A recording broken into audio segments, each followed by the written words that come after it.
सुप्रभात बच्चों, आप सब कैसे हैं। आज आपका पाठ 2 तेनालीराम शुरू हो रहा है। इस पाठ को सबसे पहले आपको बहुत अच्छे से पढ़ना है। इस पठन लिखा हुआ है, यहाँ से आपको पूरा अच्छे से इस पाठ को पढ़ना है। पढ़ने के बाद पूरा पढ़ेंगे आप इसको। जब आप इस पाठ को पूरा पढ़ लेंगे तो आपको इस कहानी पूरी अच्छे से समझ में आ जाएगी। इस पाठ में तेनालीराम के बारे में पूरा बताया गया है। तेनालीराम किसके दरबार में कार्य करते थे, वे किस पद पे थे, उनका क्या कार्य था, उनके बारे में पूरी कहानी दी गई है। आपको ये पाठ पूरा बहुत अच्छे से पढ़ना है। उसके बाद ये दिए गए शब्दों का अभ्यास कीजिए। इसका आपको एक पेज में ये सारे जो कठिन शब्द हैं इनका अभ्यास करना है, जैसे कृष्ण, देव, राय, चतुराई, बुद्धिमानी, हंसी, संपन्न, इच्छुक, हर्षपूर्वक, ईर्ष्या, चक्कर, आश्वासन, आभूषण, सुरक्षित, मायके, भले मानुषों, झुरमुट, कुएं। ये सारे शब्दों को आपको अभ्यास करना है, लिखना है कॉपी में बहुत ही अच्छी राइटिंग में।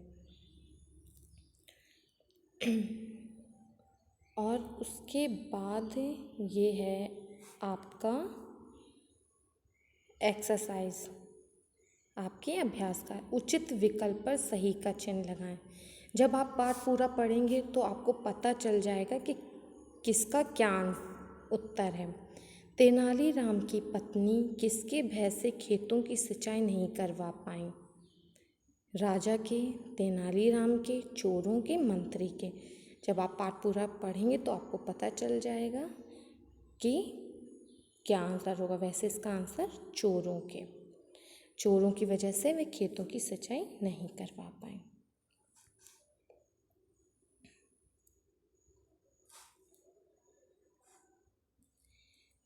तेनालीराम के कामों में उनके किस गुण की झलक मिलती है?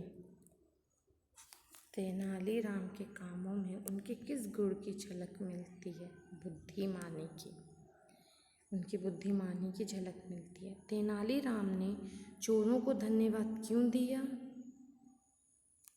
क्योंकि उन्होंने धन्यवाद दिया खेतों की सिंचाई करने के लिए। जब आप कहानी पढ़ेंगे तो आपको पूरा अच्छे से समझ में आ जाएगा कि क्या पूछा गया है। फिर दिए गए वाक्यों को कहानी के अनुसार सही क्रम में लगाइए। तेनालीराम की पत्नी ने उन्हें सूखे खेत और चोरी के डर के बारे में बताया। संदूक को निकालने के लिए चोरों ने कुएं से पानी निकालना शुरू किया। तेनालीराम ने राजा से घर जाने की अनुमति ली। तेनालीराम ने एक उपाय सोचा। तेनालीराम के इस उपाय से खेत की सिंचाई भी हो गई और चोर भी भाग गए। ये आप जब पढ़ेंगे तो इनको क्रम से लगाएंगे, कॉपी में लिखेंगे आप और इसमें सही नंबर लिखेंगे।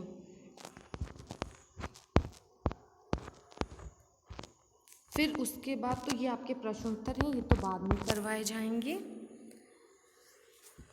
उसके बाद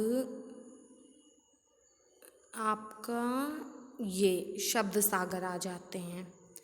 फिर आपको शब्द सागर करने हैं कॉपी में। मनोरंजन, मन को खुश करना।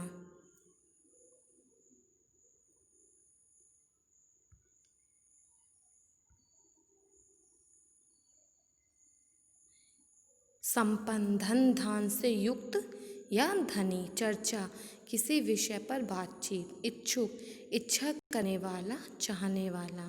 अनुमति, अनुमति मतलब आज्ञा। आप जब किसी से अनुमति लेते हैं तो कहते नहीं आज्ञा। हर्षपूर्वक मतलब खुशी से। ईर्ष्या मतलब जलन।